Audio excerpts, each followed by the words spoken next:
there's a memory you still cringe about, something you said years ago, a moment you froze or tripped or embarrassed yourself, and every time it resurfaces, your body reacts as if the danger were still real. Here's the strange part. The people who were there have almost certainly forgotten it completely.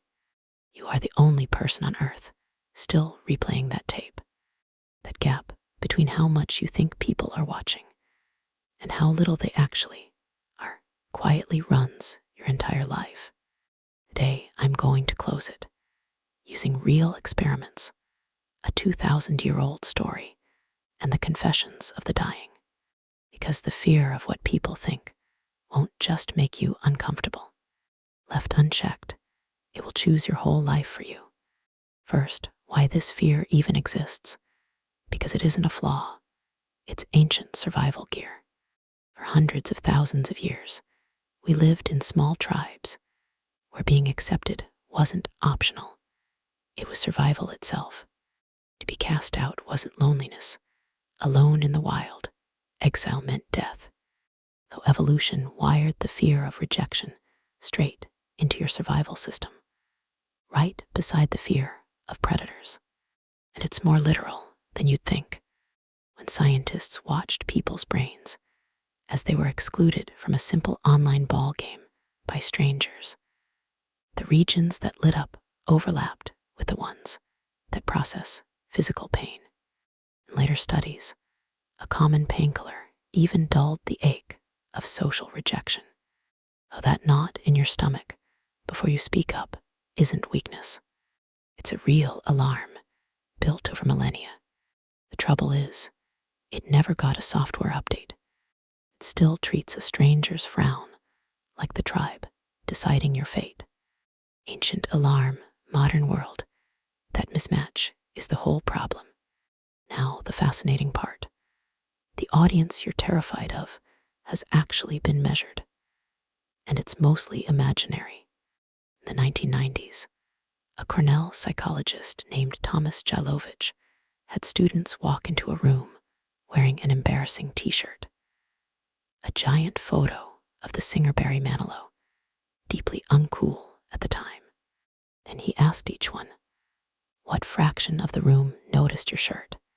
They guessed about half. The real number, when he asked the observers, around a quarter, half of what the wearers feared. Most people simply hadn't noticed. Jailovich called it the spotlight effect. We walk through life feeling a spotlight fixed on us, broadcasting our every flaw. But that spotlight lives almost entirely in our own heads. The reason is beautifully simple. Everyone else is the star of their own movie, worried about their own spotlight, replaying their own cringe from this morning. To almost every person you'll ever meet, you are a background character. That sounds bleak. It's actually freedom. The guard you've been performing for doesn't exist. The cell was never locked. There's a twin to this illusion. Psychologists call it the illusion of transparency. The feeling that everyone can see your nerves, hear your voice shake, tell that you're anxious. Research shows the opposite. People notice far less than you assume. The storm inside you is nearly invisible. They're not reading your mind. They're barely reading your shirt. So if almost nobody's really watching, why do we still bend ourselves so hard to fit in? Because of the strongest force of all, conformity. In the 1950s, a psychologist named Solomon Asch showed people a line, then asked which of three others matched it. An answer so obvious a child could get it every time. But there was a trick.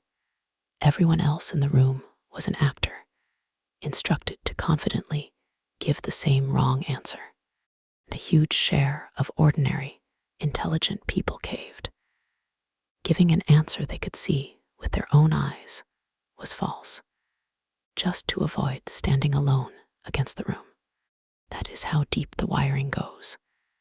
The pull to fit in can override the evidence of your own eyes. So when you feel yourself shrinking an opinion, or laughing at a joke you didn't find funny. You're not weak. You're feeling one of the most powerful forces in human psychology. But feeling it and obeying it are two different things. The people we most admire simply felt that pull and told the truth anyway. Here's a story that's been teaching this exact lesson for 2,000 years. In one of Aesop's fables, a man and his son set out to market with their donkey, walking beside it. Passers-by mock them. Look at the fools, a perfectly good donkey, and they walk. So the boy climbs on. The next group sneers. Lazy child, riding while his poor father limps along. So they swap. The next crowd scolds. Heartless man, riding while the boy struggles. So both of them ride. And the next crowd cries. How cruel, two of them crushing that poor animal. And so, in the final scene, the man and the boy are found carrying the donkey. Every single choice drew scorn. The lesson has not aged one day. There is no version of you that everyone will approve of. Kind. Someone calls you fake. Honest. Someone calls you harsh. Confident, arrogant, quiet, weak. Chasing everyone's approval isn't difficult. It's impossible. Race with no finish line, where the only guaranteed prize is that you end up carrying the donkey. So the fear is ancient, the audience is imaginary, and the approval can't be won. Now the part that should genuinely stop you cold, the cost. An Australian nurse named Bronnie spent years caring for people in the final weeks of their lives, and she began writing down the regrets they shared as the end approached. The number one regret of the dying, above money, above working too hard, above everything else, was this: I wish I'd had the courage to live a life true to myself, not the life others expected of me. Sit with that for a second. At the very end, the opinions that had steered their entire lives were revealed as weightless. The judges were gone, or had never really been watching in the first place. But the life they didn't live was real, and there was no time left to live it. That is the true price of this fear. Not a moment of embarrassment. Your one and only life, spent performing for an audience that was never even there. So how do you actually break the grip? Not with a slogan, with practice. In 2012, an entrepreneur named Jia Jiang was so crushed by a business rejection that he realized the fear of rejection itself was quietly running his life. So he did something radical. He decided to get rejected on purpose every single day for 100 days. He asked a stranger to lend him $100. He asked a restaurant for a burger refill. And famously, he walked into a donut shop and asked for donuts made to look like the Olympic rings, fully expecting a flat no. Instead, the worker thought for a moment, went to the back, and 50 minutes later handed him 5 linked, colored Olympic ring donuts for free. The video went around the world. But the real prize wasn't that people say yes more often than we expect, though they do. It was what happened inside him. With every deliberate rejection, the fear lost a little more power.